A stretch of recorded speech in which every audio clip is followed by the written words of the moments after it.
Je suis content de vous retrouver. Toujours dans le même contexte, partager la parole de Dieu. Chaque jour, Dieu envoie une parole. Et la Bible nous dit que sa parole ne remonte point à lui sans effet, sans avoir accompli sa volonté, exécuté ses desseins. Cela veut dire que la parole de Dieu remonte toujours avec des résultats. Et il y a un récit dans les évangiles qui nous montre que lorsque Jésus se tient quelque part, un miracle est possible. Un miracle est toujours possible. Et ce miracle peut se résumer dans une déclaration de Jésus lui-même. Car le Fils de l'homme est venu chercher et sauver ceux qui étaient perdus. Cette phrase a été prononcée dans le cadre de la rencontre de Jésus avec Zachée. Un homme qui n'était pas très grand de taille, mais qui probablement avait un grand cœur qui méritait juste d'être découvert. Et c'est Jésus qui va rendre possible cette chose-là. Avant d'entrer dans le détail de ce récit qui se trouve dans l'évangile de Luc chapitre 19, je vous invite à prier avec moi. Seigneur, nous voulons te dire merci parce que, oui, nous avons entendu cette belle et bonne parole qui dit que le Fils de l'homme est venu chercher et sauver ceux qui étaient perdus.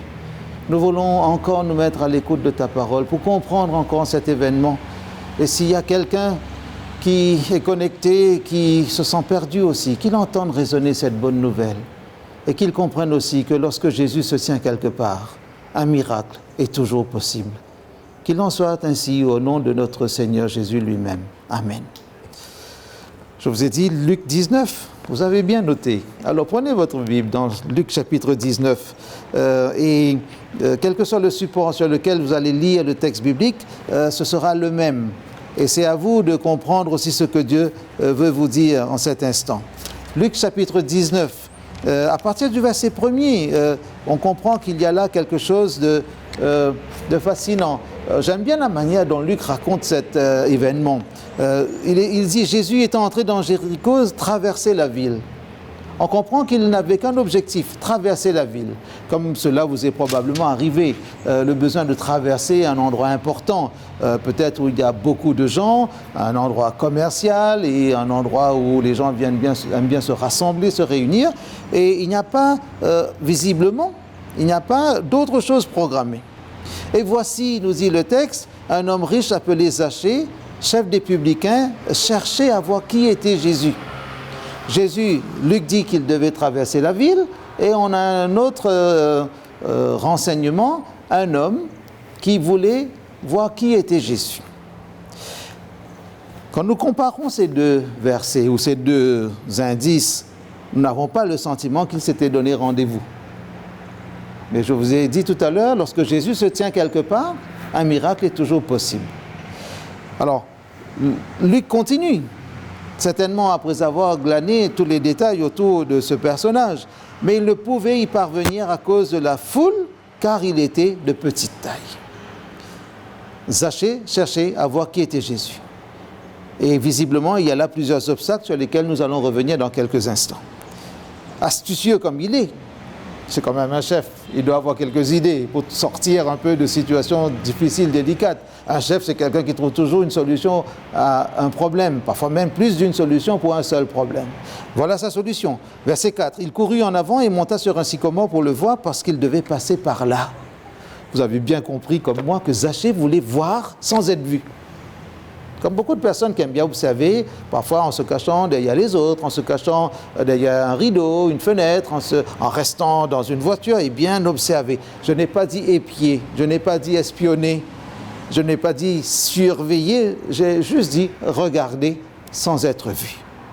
Zachée voulait rester dans l'anonymat. C'est une forme un peu passive, on pourrait dire, de l'observation. Ce n'est pas la recherche curieuse qui va dire je vais creuser, je vais approfondir, je vais aller poser des questions, je vais entrer même dans le débat contradictoire pour faire grandir ma somme de connaissances, en tout cas peut-être pour développer une forme de maturité aussi d'esprit. Voir sans être vu, c'est possible, c'est possible. Quand on était enfant, souvent on grimpait dans les arbres ou sur les hauts rochers pour voir de loin. Il y a le sentiment de dominer un petit peu son monde, de voir ce que les autres ne voient pas. Il y a des gens qui aiment bien monter sur le toit de leur maison pour voir un petit peu le plus loin possible l'étendue de la ville, des choses comme cela. Zachée voulait voir qui était Jésus. On a le sentiment que c'était une vision physique seulement qu'il voulait avoir. Un peu comme un photographe, ce qu'on appelle les paparazzi, qui aimeraient bien prendre des photos en se cachant un petit peu dans les buissons. Juste prendre la photo, sans jamais donner des indications sur leur présence. Voir sans être vu. Et le texte continue en nous disant, verset 5, et là certainement c'est un tournant dans cette histoire. Et c'est là que le processus du miracle est enclenché. Moi j'aime bien ce récit. Lorsque Jésus fut arrivé à cet endroit, il leva les yeux et lui dit, Zachée, hâte-toi de descendre, car il faut que je demeure aujourd'hui dans ta maison. Il voulait voir sans être vu, et c'est Jésus maintenant qui vient le voir, qui j'imagine le regarde. Jésus doit certainement croiser le regard de cet homme. J'avais à peu près 15 ans, j'ai entendu à la radio une émission et une phrase qui m'est restée. Les yeux ne sont pas faits pour voir seulement, mais pour être vus. Zachée voulait voir sans être vu. Jésus le regarde, croise son regard. Et j'imagine dans ce croisement de regard, avant même les mots, il y avait cette invitation à la rencontre. Zachée, hâte-toi de descendre. Vous avez compris que si Zachée s'était perché dans cet arbre, c'est qu'il a dû franchir des obstacles. Et dans sa vie, probablement, il y avait plusieurs obstacles. Le premier obstacle pour Zachée, peut-être pas en partant de lui, mais par rapport au comportement des gens dans la société. Il est dit, un homme riche, n'allez pas le répéter, il y a des gens qui n'aiment pas les riches. Et promettez-moi que vous n'allez pas le répéter. Parce que la richesse des autres, parfois, devient comme un obstacle, une barrière. Alors il y a peut-être des riches qui sont arrogants avec leur richesse, mais tous les riches ne sont pas comme ça. Il y a des riches qui ont l'humilité, qui va avec leurs gains, et puis qui savent aussi partager, qui savent être généreux. Mais Zachée était riche. Alors il était chef des publicains. Là aussi, à ce qui paraît, il y a des gens qui n'aiment pas les chefs. Pas parce que le chef est méchant, mais ils n'aiment pas les chefs parce qu'ils auraient aimé être chefs eux-mêmes. Mais comme ils n'ont pas réussi à être chefs, ils ont commencé à détester les chefs. Vous allez dire que j'exagère, c'est juste pour me faire comprendre. Zachée était chef, mais pas chef de dans n'importe quel segment d'activité.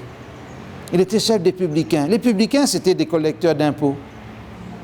Comme des gens qui travaillent au ministère des Finances, au fisc. Et on n'aime pas ceux qui prennent des taxes, n'est-ce pas? À chaque fois qu'il faut payer un pourcentage de plus parce qu'il y a une taxe, un impôt, on commence à un petit peu exprimer notre mécontentement. Si le gouvernement dit qu'on va augmenter la taxe sur n'importe quel produit, vous devinez que la population ne va pas applaudir. Publicain, collecteur d'impôts, Zachée travaillait probablement pour l'occupant, pour les Romains. Parce que si le pays est sous occupation, vous devinez que ce n'était pas honorable pour lui d'occuper cette fonction. Et cela pouvait constituer aussi une barrière. Pour certains, c'était un traître, un malfaiteur, un homme corrompu. Peut-être que certains disaient que il s'est enrichi en volant le Romain, en tout cas l'autorité romaine. S'il fallait peut-être donner 10 pièces à Rome, peut-être qu'il gardait 5 pour lui. Il prenait un impôt sur l'impôt de César. Zachée avait probablement beaucoup d'humour, mais certaines personnes pensent qu'il s'est enrichi de manière malhonnête. Et puis, il y a encore un obstacle dans la vie de cet homme. On l'a vu tout à l'heure, il était de petite taille. À ce qui paraît, dans certains cercles, on n'aime pas trop les petits. Depuis l'école primaire, certains se moquent de leurs camarades qui sont de petite taille. Il y a toujours des petits noms. Le petit homme. Il y a même des endroits où on va les appeler le petit clou. Je connais des endroits où ils vont appeler les gens petit coca. Parce qu'il y a des petites bouteilles de Coca-Cola, alors ils font comme ça, des images. On aime donner des sobriquets aux gens. On se moque des petits. Si jamais vous êtes de petite taille, pardonnez à tous ceux qui se sont moqués de vous. Et imaginez Zachée qui était lui aussi l'objet de la risée de beaucoup de gens, peut-être même des enfants. Un chef, mais qui est petit de taille, cela peut-être ne fait pas bon ménage. Et avec tous ces obstacles, il a quand même réussi à trouver son chemin. Peut-être ce jour-là, quand les gens l'ont vu courir dans la rue, ils se sont moqués de lui. D'habitude, les gens importants ne courent pas dans les rues. Soit ils marchent, aujourd'hui, ils vont rouler en limousine, voiture climatisée, avec des gardes du corps. Moi, si j'étais à la place de Zachée, j'aurais probablement demandé à Jésus de venir dîner à la maison directement. J'aurais envoyé mon responsable de relations publiques, mon chef de protocole ou de communication en disant « Prends rendez-vous avec cet homme important ». Mais comme l'histoire n'a pas dit qu'il voulait rencontrer Jésus, on peut deviner qu'il n'avait pas l'intention de l'inviter. Voir sans être vu. Une curiosité qui est simple, mais sans aucune intention de rencontre, de croiser vraiment le chemin de cet homme. Mais Jésus va faire cette chose inespérée pour Zachée, mais tellement possible pour le Fils de l'homme qui est venu chercher et sauver ceux qui étaient perdus. Zachée était perdu sans le savoir, perdu dans ses fonctions, perdu au milieu de ses barrières, peut-être de ses prisons qu'il a lui-même érigées. Et Zachée était perdu dans son sycomore. Mais c'est Jésus qui va l'en faire descendre. Observez bien le verbe qui a été employé. Il courut en avant pour grimper dans ce sycomore. Et Jésus lui dit, hâte-toi de descendre. Et Zachée se hâta, comme s'il court une deuxième fois. Il a couru pour monter, il court pour descendre. Êtes-vous prêt à courir pour Jésus? Ou vous allez marcher en traînant les pieds en disant, c'est Jésus, j'ai le temps. Il y a des moments peut-être où Jésus vous demandera d'aller un peu plus vite que pour d'autres moments. Il y a des situations pour lesquelles Jésus va vous demander de vous hâter. Ne traînez pas. Nous n'avons pas beaucoup de temps. Peut-être qu'il y a d'autres situations, il va vous laisser prendre du temps. Laissez du temps au temps pour peut-être mûrir certaines réflexions, mûrir certaines expériences, parce que l'expérience spirituelle doit être aussi source de développement. C'est ce qu'il propose à Zachée. Là, hâte-toi de descendre, pas seulement pour que je te serre la main. Hâte-toi de descendre parce qu'aujourd'hui, je veux venir chez toi. Vous voyez le revirement de situation. Un homme qui voulait voir sans être vu, incognito. Comme si pour lui, Jésus allait passer par là, il aurait fait son chemin, Zachée aurait bien vu qui était Jésus. À l'époque, il n'y avait pas de caméra, pas de smartphone. Il n'aurait même pas pu faire un selfie avec Jésus parce qu'il n'avait pas l'intention de le rencontrer. Il aurait pu prendre une photo, un petit snap.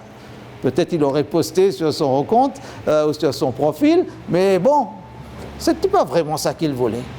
Curiosité. Qui est cet homme de qui on parle dans tout le pays? Il a vu, mais ne s'attendait pas à être vu, à être regardé et à recevoir une invitation de rencontre. Jésus s'invite chez Zachée, mais on pourrait dire oui, mais c'est un peu osé de s'inviter chez quelqu'un. Mais c'est le Seigneur. Laissez-moi dire qu'il a tous les droits. Mais en somme, dans le vouloir dire de ce texte, on comprend que quand Jésus invite quelqu'un ou s'invite chez quelqu'un, c'est Jésus qui est en train d'inviter cette personne à sa table spirituelle, sa table du miracle. Déjà être avec Jésus, c'est un miracle. C'est quelque chose d'extraordinaire. Et Zachée va vivre cela. Mais il y a encore l'une des barrières qui est vivante. L'une des barrières qui reste active. Regardez ce qui est dit, verset 7. Voyant cela, tous murmuraient et disaient, il est allé loger chez un homme pécheur. Regardez le contraste encore. Cette barrière vivante, c'est la foule. Jésus, en arrivant sous le sycomore, a dit Zachée. C'est-à-dire, il a prononcé le nom de cet homme. Lui qui voulait être dans l'anonymat, Jésus le sort de l'anonymat. Jésus l'appelle par son nom. Ce qui est bien avec le Seigneur, c'est qu'il nous connaît tous personnellement. Peut-être les gens ne vous appellent pas par votre prénom. Peut-être parfois des gens vous ont méprisé. Ils vous ont appelé comme ça. « Hé, toi !» Ou « Un !» ou « Psst !» Tu peux venir ? Peut-être votre patron vous méprise, votre chef de service vous traite comme un moins que rien, parce que lui, il est chef et vous, vous êtes un subordonné. Dites-vous que aux yeux de Jésus, ce n'est pas comme ça. quelle que soit la situation dans laquelle vous pourriez vous retrouver, quelles que soient les barrières autour de vous, votre situation, votre chemin de vie, peut-être les actions que vous avez commises dans le passé, le regard des autres, votre physique. Peut-être vous avez un léger handicap, peut-être vous n'arrivez pas à vous exprimer facilement quand vous êtes dans des cercles, peut-être vous avez l'impression que les autres sont plus beaux que vous, des choses qui sont des critères humains. Mais le Seigneur vous appelle par votre nom en cet instant. Croisez son regard, acceptez qu'il vous appelle par votre nom et descendez de là où vous êtes. Parce que de là où vous êtes, peut-être vous ne vouliez pas une rencontre avec Jésus. Mais pour avoir cette rencontre, il faut descendre. Mais les autres peut-être vont vous enfermer encore dans votre passé. Les autres vont vous dire, il a une étiquette, et cette étiquette, on a écrit dessus « pécheur ». Jésus veut effacer ce mot de pécheur. Jésus veut mettre votre prénom. C'est vous qu'il veut sauver, pas votre passé. C'est vous qu'il veut accueillir dans le royaume de Dieu, pas votre CV. Pas votre parcours, pas vos diplômes, pas votre maison, pas votre compte en banque, pas vos richesses visibles. Et Jésus, quand il vous appelle par votre prénom, dites-vous que cela pourrait déranger quelqu'un. La foule est dérangée. La foule ne veut pas ouvrir son cœur. Pour la foule, Zachée doit être encore prisonnier de son passé. Pour la foule, Zachée doit encore porter pendant longtemps l'étiquette de pécheur. C'est un peu comme un autocollant. Vous avez peut-être une voiture, vous avez sur le pare-brise un autocollant. Peut-être les jeunes aiment bien mettre sur leur classeur des autocollants. Et puis quand sur le bord, ça se décolle un petit peu, vous passez la main, vous appuyez pour que ça se recolle. Mais la foule a ce comportement. Jésus essaie d'enlever cette étiquette, mais la foule replace l'étiquette et appuie dessus pour que ça colle encore mieux. Zachée. C'est ainsi que Jésus l'appelle. La foule dit un homme pécheur. Peut-être la foule aussi a besoin d'apprendre quelque chose ce jour-là. Peut-être parfois nous nous cachons dans la foule parce que la complicité est meilleure, n'est-ce pas? Lorsque nous prenons à témoin les autres. « Hé, vous autres, regardez !» Jésus place chaque personne devant sa responsabilité individuelle. D'abord, il a commencé par Zachée. À toi de descendre. Toi, Zachée, prends tes responsabilités.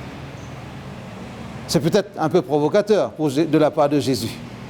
Mais parfois le salut passe aussi par un chemin de provocation. Parce que Jésus a besoin de bousculer certains individus pour les sortir de leur zone de confort. Se cacher dans le sycomore, c'était la zone de confort de Zachée. La foule ne sait pas quoi dire devant un tel comportement, une telle attitude, devant la manifestation de la grâce. La foule fait le travail du diable, accusé, enfermé, emprisonné, empêché de. Quand Zachée se hâte de recevoir Jésus, la foule se hâte de dire c'est un homme pécheur. La foule fait le travail contraire de ce que Jésus veut accomplir. Que se passe-t-il dans le cœur de Zachée? Il ne déprime pas, parce qu'il a déjà rencontré Jésus. Ce regard qu'il a croisé a dû lui dire 10 000 choses, a dû faire naître en lui plus que l'espoir, mais l'espérance. Sa vie peut changer grâce à cet homme. Parce que s'il s'est hâté de descendre, c'est que le changement s'était déjà produit. Et là, Zachée, se tenant devant le Seigneur, lui dit « Voici, Seigneur, je donne aux pauvres la moitié de mes biens. Et si j'ai fait tort de quelque chose à quelqu'un, si j'ai fait tort, il n'a pas dit à toutes les personnes que j'ai lésées, que j'ai trompées, je leur demande de venir, je vais leur rendre. Non, si j'ai fait tort de quelque chose à quelqu'un, je lui rends le quadruple. » La foule est encore prisonnière de ses préjugés.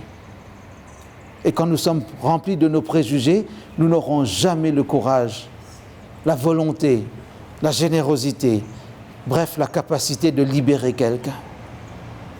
Parce que Jésus ne veut pas nous enfermer dans notre passé, il nous donne un avenir. Zachée, à toi de descendre.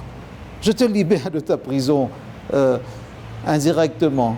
Je te libère de ta mauvaise conscience. Je te libère de ce passé peut-être qui n'était pas très noble. Viens. Je veux aller chez toi.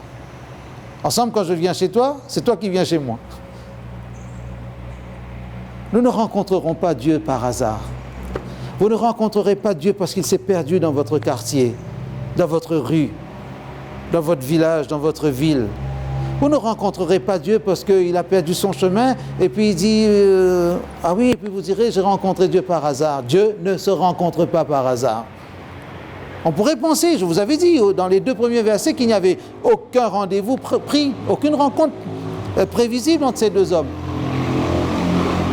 Mais il n'y a pas de hasard avec le Seigneur.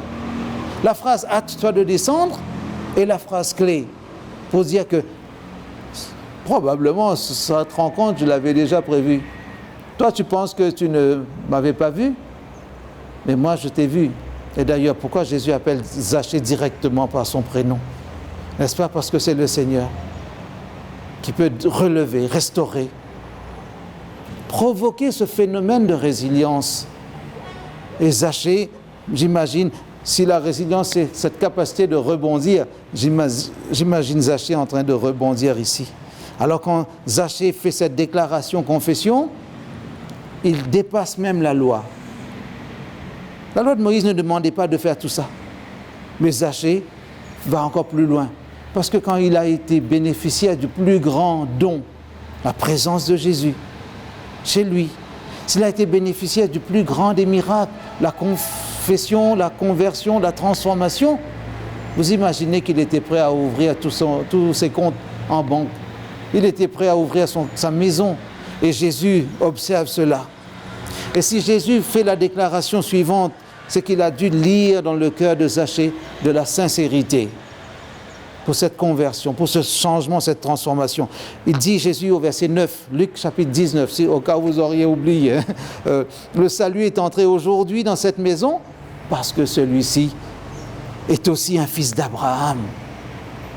L'étiquette, c'est un homme pécheur, ce n'est pas un nom qui renvoie à la filiation avec Abraham, le père de la foi. Quand Jésus dit Zachée, Jésus le remet dans le peuple. Jésus le remet dans l'album de famille. Jésus le remet dans sa famille. Celui-ci est aussi fils d'Abraham. Arrêtez de dire de lui que c'est un homme pécheur. Moi, je l'appelle Zachée. Et je vais vous dire pourquoi je l'appelle Zachée. Le nom de Zachée veut dire pur. Zachaï. Regardez l'ironie. Pour la foule, le pur, c'est un homme pécheur. Pour Jésus, Zachaï, c'est le pur qui est purifié par la présence de Jésus lui-même. Peut-être vous êtes dans une situation désagréable, inconfortable, et votre conscience vous dit que cette situation ne reflète aucunement la volonté de Dieu pour vous. Cette situation est probablement immorale, elle correspond à une prison. Peut-être c'est comme des chaînes invisibles que vous avez aux pieds, aux mains. Peut-être vous fréquentez quelqu'un qui ne devrait pas être dans votre intimité. C'est une prison. Peut-être vous consommez des choses que vous ne devriez pas consommer. C'est une forme de prison. Peut-être vous faites des choses dans votre travail qui ne sont pas très correctes. C'est une prison. Peut-être vous parlez des gens d'une certaine manière. Vous parlez sur les gens d'une certaine manière. C'est une prison. Je pourrais allonger la liste. Mais je n'ai pas le temps parce que la liste est trop longue. Mais je veux dire de manière synthétique, Jésus veut libérer toute personne qui se trouverait dans ces prisons. Quelles que soient les addictions que vous avez. Peut-être Internet a développé chez vous une addiction qui n'est pas honorable. Avec un clic, le péché peut entrer sur votre écran. Le péché est pixelisé. Vous pensez que c'est joli parce que le péché peut paraître beau. Depuis le début, c'est comme ça. Agréable à la vue et bon à manger. Mais si c'est une prison, entendez cette parole. Le Fils de l'homme est venu chercher et sauver ce qui était perdu. Et Jésus conclut ainsi cette histoire, verset 10. Car le Fils de l'homme est venu chercher et sauver ce qui était perdu. Où êtes-vous aujourd'hui? Vous savez qu'il y a des gens qui sont perdus dans leur propre maison. Il y a des gens qui sont perdus dans leur propre vie. Parce qu'ils n'ont plus de repères. Et le Seigneur veut vous libérer, veut vous guérir, veut vous donner peut-être une sorte de capacité, d'occasion de réfléchir. Ne ratez pas cette occasion. Laissez le Seigneur vous faire marcher sur ce chemin de découverte pour que peut-être dans votre vie aussi, on puisse entendre résonner cette parole. Car le Fils de l'homme est venu chercher et sauver ceux qui étaient perdus. Y a-t-il des barrières dans votre vie? Laissez Jésus renverser ces barrières. Y a-t-il des barrières que d'autres ont érigées et que vous ne pourriez peut-être pas vous renverser? Laissez Jésus libérer, renverser ces barrières, les faire tomber une à une. Mais quand Jésus vous dit un tel, mettez votre prénom à la place de celui de Zachée. Quand il vous dit descends, descendez de ces choses que vous avez peut-être érigées comme un confort. Quand je suis allé en Israël, j'ai visité un parc, on appelle cela un parc biblique, parce que c'est un parc où il y a toutes les espèces mentionnées dans la Bible, les essences, les arbres et tout, et il y a des sycomores aussi. Et sous le sycomore, ils ont mis un petit écriteau, l'arbre de la réhabilitation. On appelle le sycomore ainsi, l'arbre de la réhabilitation. Je vous avoue que j'ai grimpé un peu sur ce sycomore et je me suis imaginé à la place de Zachée. Mais j'ai surtout essayé de visualiser la scène où c'est Jésus qui m'appelle, qui me dit « Descends, fais chemin avec moi, fais chemin avec moi parce que j'ai quelque chose à te dire. » Et quand Jésus se tient quelque part, le miracle est possible. Ne regardez pas les barrières, ne regardez pas les obstacles. Regardez celui qui dit avec force, puissance, mais surtout avec amour, le Fils de l'homme est venu chercher et sauver ceux qui étaient perdus. Si c'est votre cas, ouvrez votre cœur à la grâce. Si vous connaissez quelqu'un qui est peut-être perdu à l'intérieur de sa prison, de toutes ces prisons inconscientes, envoyez-lui un message. Allez lui dire, cette phrase se trouve dans Luc 19, verset 10, « Le Fils de l'homme est venu chercher et sauver ceux qui étaient perdus. » Si vous ne savez pas dans quelle direction aller, c'est que vous êtes peut-être déjà un petit peu perdu. Mais je ne veux pas vous effrayer, je veux juste vous dire, levez les yeux. Criez au secours, le Seigneur vous répondra. Il vous mettra quelqu'un sur la route pour vous aider à rencontrer Jésus-Christ. Là où le Seigneur Jésus se tient, un miracle est possible. Ne désespérez pas, ne vous découragez pas. Le Seigneur vous tend la main. Ce qu'il a fait pour Zachée, il le fera pour vous aussi. Si vous connaissez d'autres personnes, des gens qui vous sont chers, dites-leur que Jésus est sauveur. Dites-leur que Jésus est aussi Seigneur de votre vie. Et si vous êtes un témoin de Jésus, vous serez un signe de bénédiction pour autrui. Et vous pourrez proclamer avec joie, avec force, avec courage, avec conviction, le Fils de l'homme est venu chercher et sauver ceux qui étaient perdus. Que Dieu vous bénisse et que rien ni personne ne vous sépare de lui. Amen.